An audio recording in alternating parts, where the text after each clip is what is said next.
Kraft presents The Great Gildersleeve. Yeah.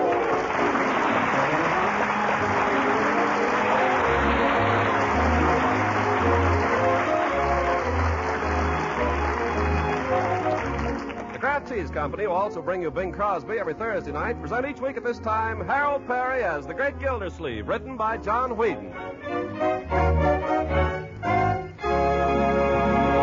We'll hear from The Great Gildersleeve in just a moment. Of course, most of you homemakers listening in know how deliciously good margarine can be today.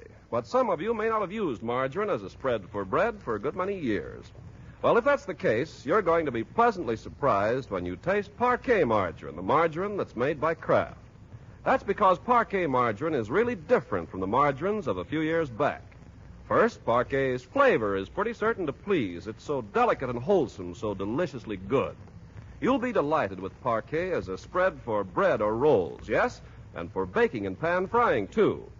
Second, unlike old-time margarines, Parquet margarine is a reliable year-round source of vitamin A because every pound contains 9,000 units of this important vitamin.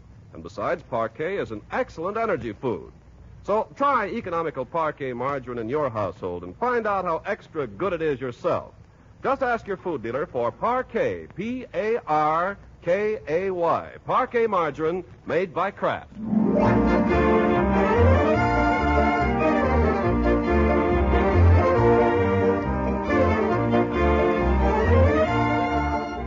On to Summerfield and the Great Gildersleeve. Saturday afternoon finds him in a flurry of preparation for the expected visit of his old friends, Fibber, McGee, and Molly. For hours, he's been running up and down stairs, issuing orders and countermanding them, and now he pauses to light a well-earned cigar and snatch a moment's respite from the labor of supervising Bertie. Well, Bertie, how do we stand? Has that roast of beef turned up yet? No, sir. I phoned the market, and they said the boy left with about a half hour ago. Maybe he's been hijacked. Yeah. Well, we'll give him a few more minutes. How about the sleeping arrangements? I did like Miss Marjorie said. I'm giving Miss McGee your room. That's right. And Mr. McGee gets the den. I hope he'll be comfortable. He doesn't have to be comfortable. That guy can sleep standing up. What about me? Where do I go? Well, you sort of get the sewing room, Mr. Gildersleeve. I knew it, the sewing room. I'll be on pins and needles all night. Oh, no, sir. I got you all fixed up snug there on Leroy's folding camp cot. Yeah, the last time I camped on that cot, it folded all right. You remember? Well, I got it fixed up now, Mr. Gildersleeve. I got it tied up with some string. Oh, fine. I'll sleep like a baby. Yes, sir. I'll bet I'll be asleep before my head hits the floor. Marjorie, is that you? It's me, Unc. Marjorie's coming. She's outside talking to some guy that brought her home from the plant. How was the movie? Bertie, take this book upstairs with you when you go, will you? Yes, sir. I saw a white cargo. It's about this guy. Good. Put that book on the table next to the bed, Bertie. Mrs. McGee might want to read before she goes to sleep. It's about this guy goes to Africa, and he runs into Hetty Lamar down there mooching around the jungle. Yep. So the heat begins to get him. Only I forgot to tell you, Walter Pigeon is there. He's running the camp. That's Mr. Miniver, only in this picture his name is Witzel. Oh, hello, my dear. Are they here yet? So Witzel says to this new guy... Not yet. Their train's due in about a half an hour. So Witzel says to this guy... Witzel, that's Walter Pigeon. Leroy, I haven't got time to listen to all that now. Well, you asked me how was the movie. I'll be more careful next time. You're early, Marjorie. I got a ride, so I didn't have to wait for the bus. We picked up Leroy just as he was coming out of the theater. Yeah, tell him who picked you up. Marjorie's got a new fella. Nobody picked me up, and I have not. That's no way to talk about your sister, young man. One of the men from the plant very kindly offered to drive me home, that's all. He was on his way. Yeah, Mike, she calls him. That just happens to be his name. She's only been there working there a week, and already it's Mike. Hiya, Mike. Hiya, baby. Now, come on, now, don't you listen to him. Very nice, though, really. He works in the drafting department. Oh, well, that's fine. He's a draftsman, all right. If you ask me, he's got designs on our nail. Leroy, you mind your own business. I've got something to say to both of you. Yes, Uncle Mort? When Mr. McGee arrives this afternoon, there are two things I want you to be careful not to do. In the first place, I don't want you to make any reference to Fibber's size. What about it? Well, he's a little runt, and like all little runts, he's sort of sensitive about it.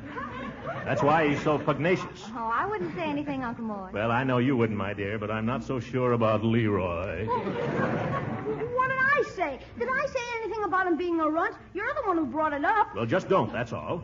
Actually, he's not so small anyway. It's just that he's not as big as he thinks he is. He has the mind of a small man, that's all. Always carrying a chip on his shoulder. Oh, we'll be careful, Uncle Mort. And another thing, and this applies to both of you. I'd rather you didn't say anything about my engagement to Mrs. Ransom. Oh, but the McGees are your friends, Uncle Mort. They'll be offended. We're not announcing the engagement just yet, my dear. We're keeping it a secret. Mrs. Ransom isn't. I heard her talking to Mrs. Pettibone down at the grocery. We're not announcing it to McGee, and that's final, Leroy. Because if I know McGee, he'll start making cracks. If he makes any cracks about Lita, I'll punch him in the nose. And if I do that, Molly will be upset, and if she's upset, it'll spoil the whole weekend. That's what you get for inviting McGee anyway. Oh, now, wait. He hasn't even arrived yet. He hasn't had a chance to open his mouth. If I know McGee, his mouth is open right this minute. You'll see. He'll arrive here in the middle of a sentence. Nobody will be able to get a word in all weekend.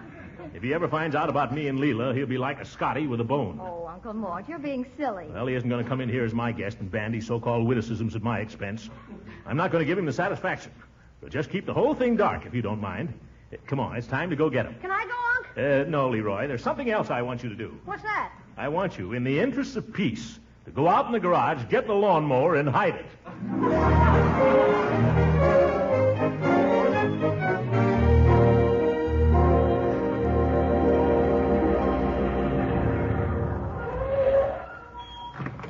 Well, this is it, folks. It's no palace, but it's home to me. What do you think of it, Molly? Oh, it's a lovely place, Mr. Gildersleeve. Yeah, nice hunk of property you got here, Gildy. 100-foot front by 175 deep. Well, that ought to give you room to spread out. And I can see that you have. What was that, little chum? McGee, watch it. Hey, Trocky, who lives next door there? Next door? Oh, some woman. I forget her name. Mrs. Ransom. Oh, yes. Is that it? Yeah. She's a widow. Oh, so? Widow woman, eh? Give you much trouble? No. As a matter of fact... Marjorie, suppose you run in and ask Leroy to come out and help with the bags. That's a good girl. You know, I think nice neighbors make all the difference in the world. So do bad ones. We had one once who borrowed our lawnmower and kept it so long he finally had to leave town. And he took the lawnmower with him. McGee, if you come all the way to Summerfield to open up old wounds... You want me, Unc? Oh, yes. Come here, my boy. Well, this must be little Leroy. Yes. Leroy, I want you to meet Mrs. McGee, a very dear friend of mine. How do you do? My, he's a fine-looking lad, Mr. Gildersleeve. Oh, and this is Mr. McGee. Hi, Bud. Gosh, I had no idea you were such a big kid. Gosh, I had no idea you were so big either. What do you mean by that? Well, you're not such a little runt. Unc told me that... Leroy! I'm just building him up, Unc. Well, cut it out. Never mind him, Leroy. If you eat your oatmeal and cod liver oil regularly, someday you may be as big and fat as your uncle. Are you kidding? None of your impudence, young man. Now, Gildersleeve, the boy meant no harm. He's plainly the victim of an unfortunate environment, that's all. Well, let's go inside, shall we, where the environment is warmer. Oh, yes, by all means. Leroy, you go get the bags out of the car. By George, I tell you folks, it's wonderful to have you here. This is just like old times. Oh, it's good to be here, Mr. Gildersleeve.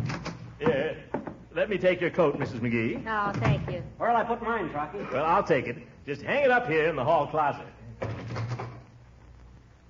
McGee, What, Molly? you see that closet? That's what I mean.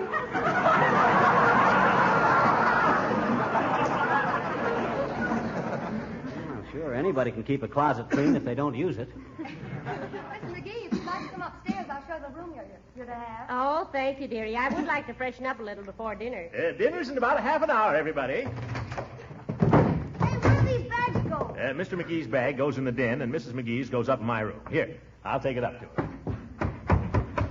Hey, Sonny, is there any place around here where a fellow could buy a toothbrush? I came off without one, as usual. Well, sure, there's a drugstore right down the street about 3 blocks. Good, I may run down there a little later. Well, what have you been doing with yourself all day? I went to the movies this afternoon. White Cargo, have you seen it? No, that's one I missed. Well, this guy goes to Africa, and he can't stand the heat. So he and Walter Pigeon get mad at each other, and Walter Pigeon says, "You'll quit." And he says, "I will not." So he goes off by himself and plays the phonograph, and then he... Well, look, On second thought, maybe I better go right now and get that toothbrush. Wait on. I'm just getting to where Hedy Lamarr comes in. Oh, well, I'll wait for that.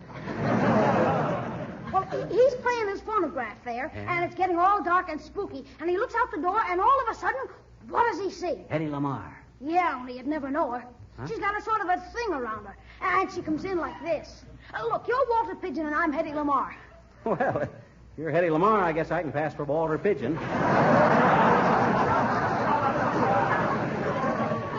Shoot the plot to me, Tot. Well, she slides around the edge of the door like this, and she says, I am Tandaleo. Well, look, Roundaleo. I've got to run down to the corner and get a toothbrush. Hey, wait! I'll be right back. Well, this is the best part. Witzel comes in and catches her.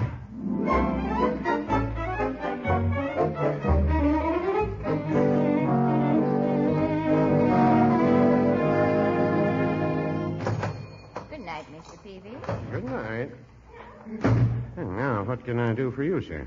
I'd like to buy a toothbrush. A toothbrush? Did you have any particular kind of toothbrush in mind? Yes, something I could brush my teeth with. As a matter of fact, I don't really need a toothbrush. I've got one at home, but I came away without it. Well, none of it's perfect. You say you're a stranger in town? I didn't say so, but I am. McGee's my name. I'm staying up the street here. Oh, pleased to make your acquaintance, Mr. McGee. My name is Peavy. Anytime I can be of service, only too glad. Thanks. I'd like to buy a toothbrush.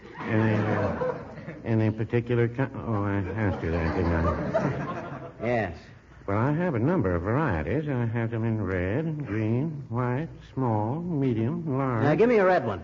And then they come in the nylon bristle, the exton bristle, the proton bristle, and they're just plain bristles. Look, Bud, I just want a toothbrush. I want to brush my teeth. Well, here's a nice brush. I'll take that one. Well, I don't want you to feel I'm high-pressuring you. It's just... Wrap it up. Yes, sir. Will there be anything else? No, that's... Oh, wait a minute. Seems to me Molly did mention something. Oh, I know. We're spending the weekend with a fellow up the street here, and I'd like to get a little something for him as a gift. What type of gentleman is he? Oh, he's a big, fat blowhard. Doesn't do much of anything but eat, sleep, and brag. I've got something here that I think Mr. Gildersleeve would like. Oh.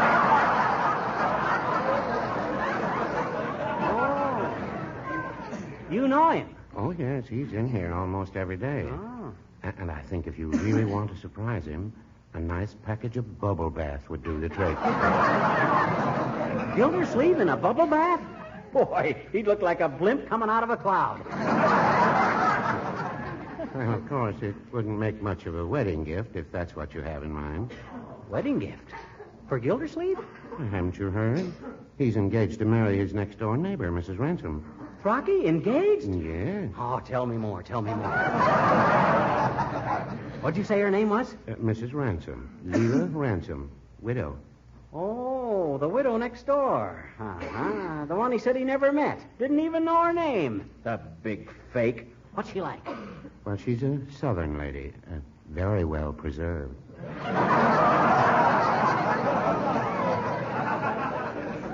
Oh, boy. Let me at him. Here, what do I owe you? That'll be 77 cents. Cheapest toothbrush I ever bought. Well, so long, Bud, and many thanks.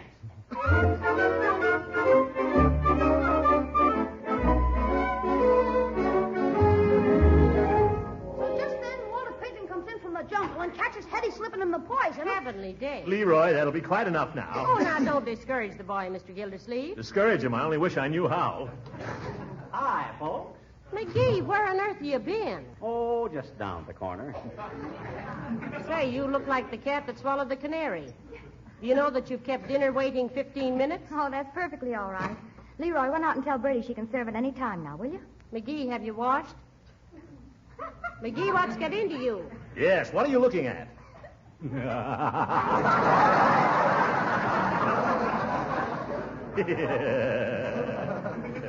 Hi, Rocky. Yeah. Hello. How's every little thing? How you feeling? I feel all right. Why? Everything under control? Certainly. What do you hear from Lulu? Lulu? Who's Lulu? McGee, what on earth are you When are we going to meet her, Rocky? Meet who? The Queen of Sheba, Scarlett O'Hara. That widow you're going to marry.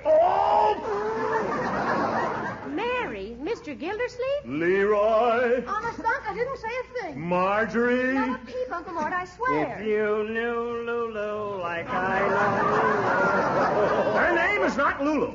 No? No, it's Leela. Leela. Lee is in leave her out of this, and La is in lots of people get a punch in the nose. That's just what you're going to get if you ever so much as... Why, you big bumbling balloon. Come over here and I'll let the air out. You muscle-bound midget. McGee. Dinner! Saved by the bell.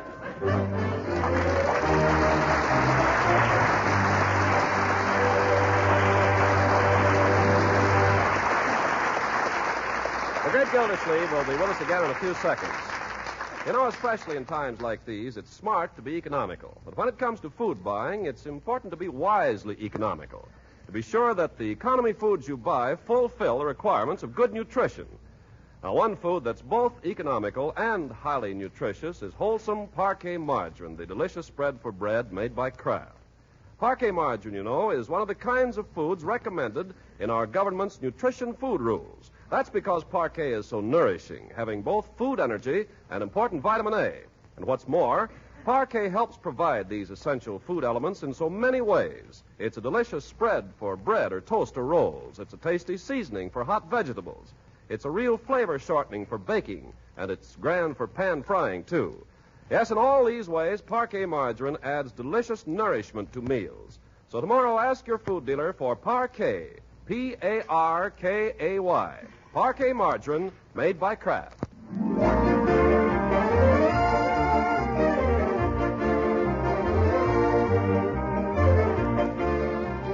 And now, what of the great Gildersleeve? Well, it's Sunday morning, and the great man has come down to enjoy his usual outsized Sunday breakfast. He walks into the dining room sniffing the air like a bird dog in a hot scent.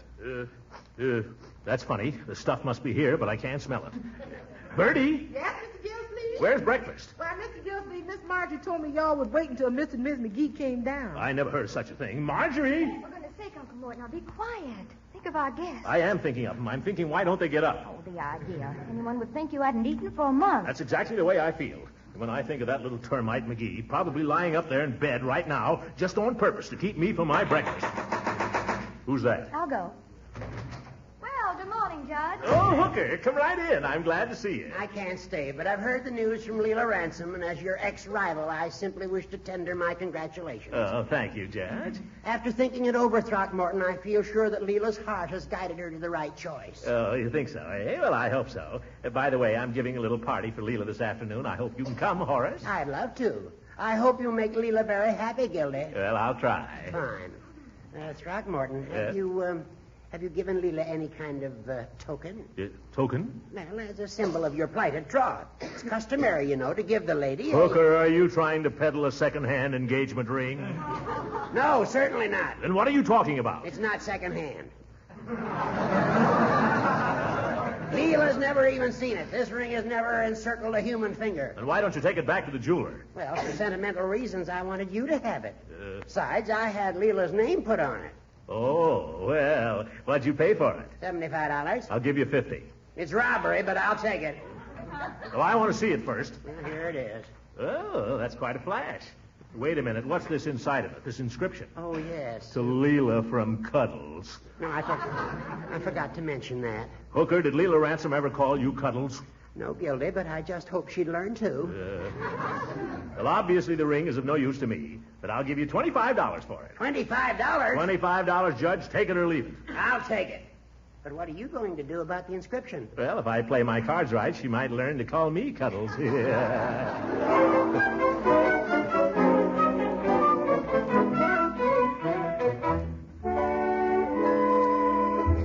Yoo-hoo. Anybody around? Hey, don't tell me I'm the first one up. First one up, your clavicle. I've been up for 3 hours. I waited breakfast for you till 10 o'clock. I'll tell Bertie you're ready. Oh, I've had breakfast, if that's what you mean. You've had it? Yeah, had breakfast in bed. You... I tell you, it was quite a treat. Things ain't like that around Wistful Vista. Things ain't like that around here either. Bertie! Yes, Why don't I ever get breakfast in bed? Because breakfast is the only thing that gets you out of bed, Mr. Gildersleeve. Well, maybe when you're married, Mr. Gildersleeve, things will be different. Yeah. You'll have to toe the mark then, Throcky. By the way, when are we going to meet Lulu? The name is Leela. Oh, excuse me. When are we going to get a gander at her? What's the matter? You're not ashamed of her, are you? Look here, McGee. You're not even fit to... Boys, so early in the morning? Oh, good morning, Mrs. McGee. I'm just telling my little chum here I can't wait to have you meet Leela. Well, we can't wait either, Mr. Gildersleeve. That's no lie. Yeah. She's coming over this afternoon for tea, and I'm having one or two others in. Judge Hooker. Oh, how are you and the judge getting along these days? Well, we have our ups and downs. Some days I think he's our purest little jurist, and others I think he's a stench to the bench. You know, I'm very anxious to meet him, too. He sounds like such fun. Yeah, more fun than a goat. McGee, what do you say to a little constitutional before lunch? A little what? A little constitutional, a little walk. On foot? Why, sure. I'd like to take you out and show you the reservoir. Go on, McGee, to do you good. How far is it? Oh, only about 4 miles. Are you kidding? McGee, I want you to keep away from Leroy for the rest of the morning.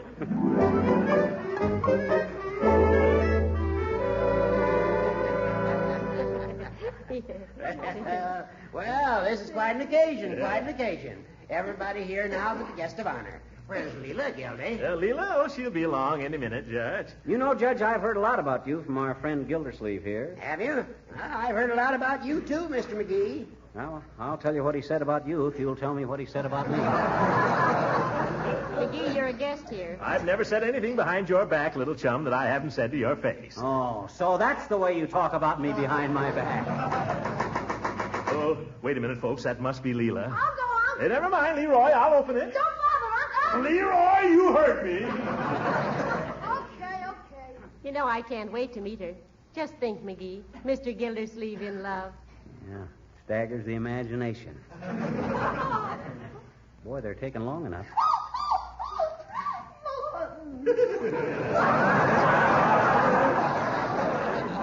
Wonder what's going on out there. McGee, you stay right here. No, I just thought maybe he needed some help. He doesn't need any help. Okay. Quiet, here they come. Hey, looks like Gildy done all right for himself. Wonder what he used for bait. Leela, darling, you know most of these people. Oh, yes. Good afternoon, Judge. Good afternoon, Leela. Oh, Marjorie, honey, I love your dress. Thank you. Hello, Leroy. Hello, Mrs. Ransom. Leroy, my dear, I want you to meet some old friends of mine. We're not that old. Mr. and Mrs. McGee from Wistful Vista. This is Leela. Oh, I'm just thrilled to meet y'all. Throckmorton's told me so much about you. I reckon you must think I'm just terrible carrying him off like this. Dearie, I think it's the finest thing that ever happened to him. And I want to be the first to congratulate you. Thank you. Oh, isn't that nice? Well, McGee, aren't you going to congratulate Leela? Why should I congratulate her? It's Gildersleeve that ought to be congratulated. Oh, you're just sweet-talking me now, Mr. McGee. Oh, shucks, sis. Just call me Fibber. Mr. Gildersleeve, excuse me. Could you come out in the kitchen for a minute? Oh, certainly, Bertie. Will you excuse me, folks? Go right on talking. What's wrong now, Bertie? You know, I just can't get over Mr. Gildersleeve after all the years we've known him falling in love. Tell us, dearie, now that it's all over, how did he propose to you? Yeah, did he get down on his knees? And if he did, who helped him up? McGee. Now, this is just between us women. Well, it was terribly romantic and all. It was in the evening, and he came with a beautiful bunch of roses. You hear that, dearie? Roses he brought her. What's the matter? I bought you some roses a couple of anniversaries ago. Well, I just wanted you to make a note of it. Go on, dear. Well, I remember I just happened to be wearing a gown that he particularly liked, a flowered chiffon, very tight through here with a long flowing skirt.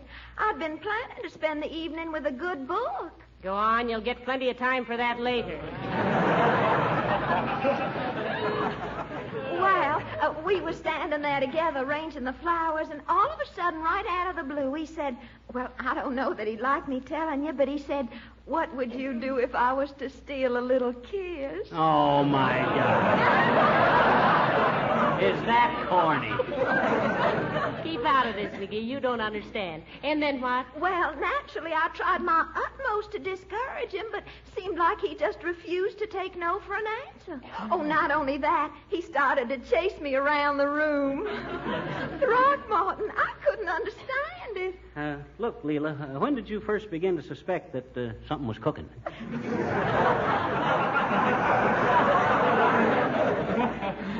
When he sang to me, just a little love, a little kiss. Just a little love.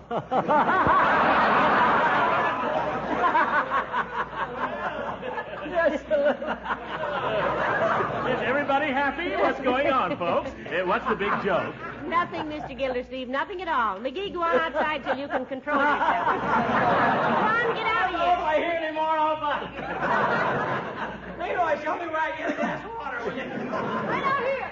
Leela, what's wrong with McGee? I don't know, Throckmorton. I was just telling them about our engagement and how you proposed to me, and all of a sudden something seemed to strike him funny.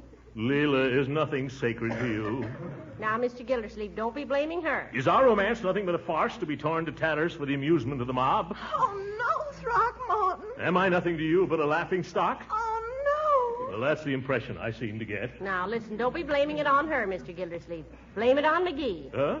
And now, listen, remember, every proposal is sweet to the woman who hears it. Isn't that a fact? Tell me, Mrs. McGee, how did Mr. McGee propose to you? McGee?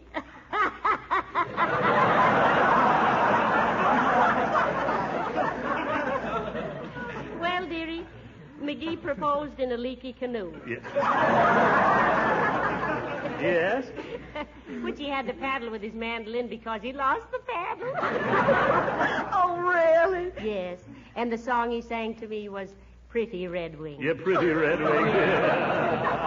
Hey, this Summerfield water tastes a little funny, doesn't it, Gildy? It does not. You can say what you want to about me, McGee, but Summerfield has the finest water in the country. McGee, stop picking fights. You've made enough trouble already. Who's picking fights? I just made a simple observation, that's all. Well, you're a bad boy. Come over here. Go on. I want you to apologize to Mr. Gildersleeve. Go on, tell him you're sorry you hurt his feelings. Okay. Throcky, old chum, I'm sorry. Well, that's all right, McGee. I know you're sensitive, and it's only natural. And I want to take this opportunity to say that where you're concerned, old chum, there's only one thing in this world I want. Oh, what's that? Just a little love, a little... All right, McGee. All the moon shines tonight on Pretty Red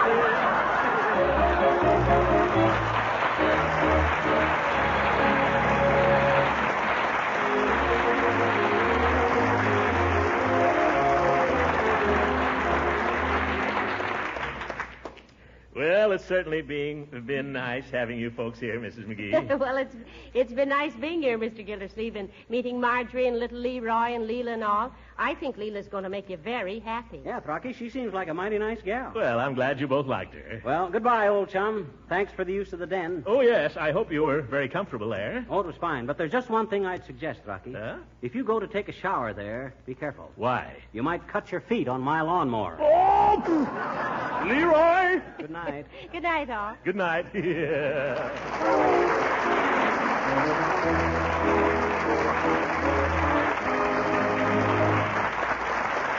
Fibber, McGee, and Molly appeared on this program through the courtesy of the makers of Johnson's Wax. Original music was composed and conducted by Billy Mills. This is Ken Carpenter speaking for the makers of Kraft Cheese and inviting you to listen in again next week for the further adventures of the great Gildersleeve.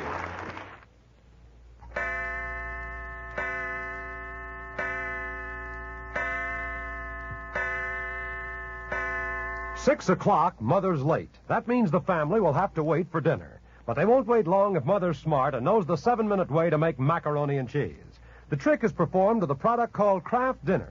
Yes, folks, that amazing food product called Kraft Dinner gives you delicious macaroni and cheese in just 7 minutes cooking time. A package of Kraft Dinner contains a special kind of macaroni that cooks up fluffy and tender extra fast. And the Kraft Dinner package also holds some Kraft Grated. This Kraft Grated, sprinkled through and through the macaroni, gives it good cheese flavor in a twinkling. No time used up preparing a cheese sauce or baking the macaroni either. Keep Kraft Dinner handy for luncheon or dinner emergencies. And folks, you can help your dealer with this problem of keeping in stock by ordering Kraft Dinner early in the week. This program reached you from Hollywood. This is the National Broadcasting Company.